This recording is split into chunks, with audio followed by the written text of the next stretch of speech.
Governor Abbott was in Denton today for a ceremonial bill signing that restricts sports that transgender athletes can take part in. He was met with about 100 people at Texas Women's University protesting the Save Women's Sports Act. Fox 4's Dionne Anglin was there. She joins us with more from Denton. Dionne. Hi there, Clarice. Well, a bill signing along with two opposing views on legislation involving transgender athletes' participation in college women's sports.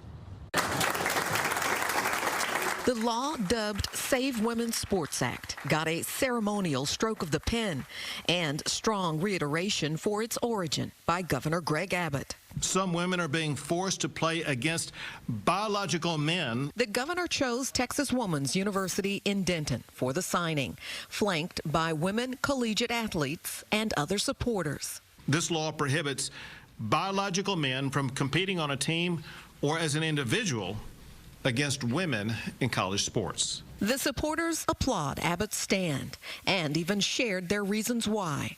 Riley Gaines, a former decorated collegiate swimmer from Texas, competed for the University of Kentucky in 2022 at the NCAA championships. She ended up in a tie with a transgender student from the University of Pennsylvania. Any amount of common sense, you can easily comprehend the fact that men on average, and this is a fact, are taller, stronger, more powerful, can jump higher than women. It's biological reality. But unfortunately, we live in such a time where it is somehow controversial to say men and women are different. Outside, a different story.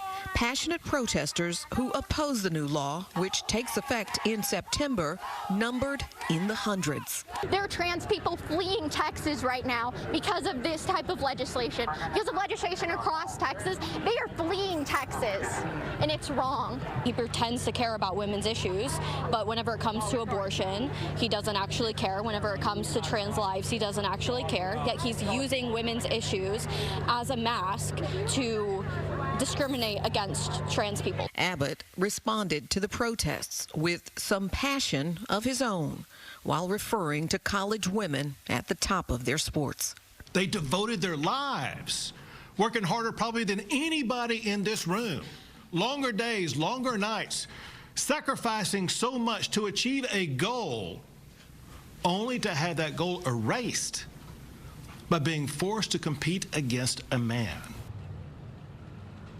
Now, in 2021, Governor Abbott signed into law similar legislation involving high school or with high school girls sports, and this new law involving college women's sports takes effect in September.